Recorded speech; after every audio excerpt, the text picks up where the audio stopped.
Now, from your weather authority, meteorologist Cody Bailey. Well, thankfully, for the most part, we dodged the slim severe weather risk that part of the tri-state was under. Really a marginal level 1 risk was all that we faced. But we did have a couple of warnings just after the lunch hour today down across western Kentucky.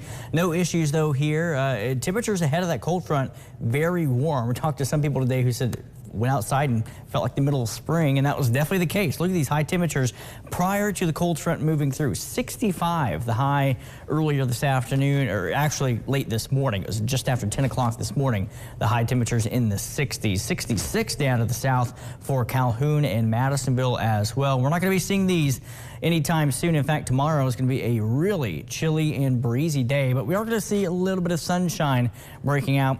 Unfortunately, it's not going to do anything to help warm those temperatures. But outside right now, the good news is the rain, the storms, they are long gone. Live first warning Doppler radar is clear, and we will probably be like this for looking like at least the next 6 days, if not the next 7. We do have a slight chance of rain in the forecast for next week, Saturday, but still a little uncertainty, of course, that far out. The timing of that will likely change between now and then, but it looks like most of Saturday next week will stay dry. And the rain was really confined to most of southern Indiana and all of western Kentucky. Most of our Illinois counties missed out on the rain. Unfortunately, up to the northwest, that's where you need the rain, as it's still in those very dry, drought-like conditions as well. But down to the southeast, on the eastern fringe of the tri-state, the jackpot in terms of the rainfall total, just east of Dukes, and really that core of yellow between Dukes to the north and Patesville down to the south. This is southeastern Hancock County. Our Doppler radar estimating nearly 3.5 inches of rain, and we had a couple of waves earlier this afternoon. So some much needed rain, but of course you don't want it to all fall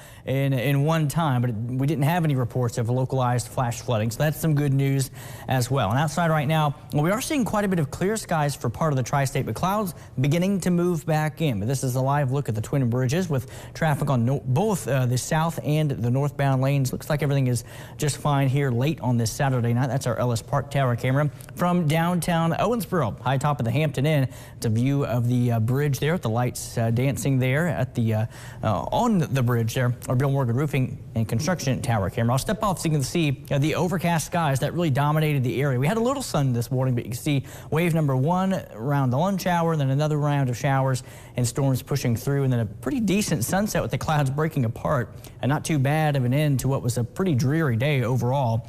From our Superior Ag Tower camera there. Right now, temperature at the airport in Evansville down to 44 degrees. Winds have calmed down as well. And staying in the west-northwest. We'll turn to the northwest, and that's what's going to draw in that colder air. Right now, temperatures are flirting with the 40-degree mark in a couple of places, well to the north.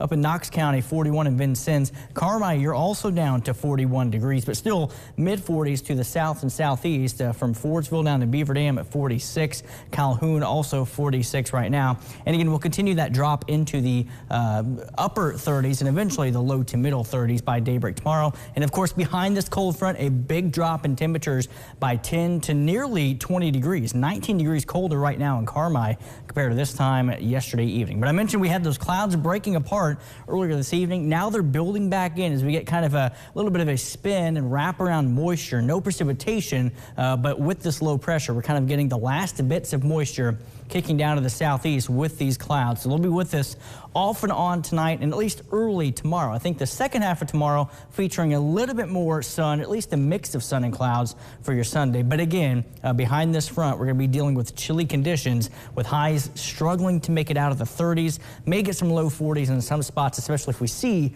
a little bit more sun. But here's the clouds early on in the day and then breaking apart as we go through your Sunday afternoon with a little bit of a breeze as well out of the northwest between 10 to 15 miles per hour. High temperatures again right around that 40-degree mark for your Sunday. We should get into the low to maybe middle 40s by Monday. Still a tad below normal, but not too bad. A good amount of sunshine. Then we start to warm up on Tuesday, and that's going to set the tone for the rest of next week with highs right around or just above 50 degrees. Overnight lows, not too bad for this time of December either, in the upper 20s to low 30s through most of next week. We'll be in the low to mid 30s overnight tonight with those partly cloudy skies, and then mostly cloudy early, a little more sun late in the day tomorrow, upper 30s to low 40s for a chilly and breezy end to the weekend. But again, we stay quiet through most of next week with a good amount of sunshine. And again, those high temperatures, not too bad for this time of the year, hovering right around that 50-degree mark. And again, maybe a few showers late Saturday, but overall a quiet week on the way.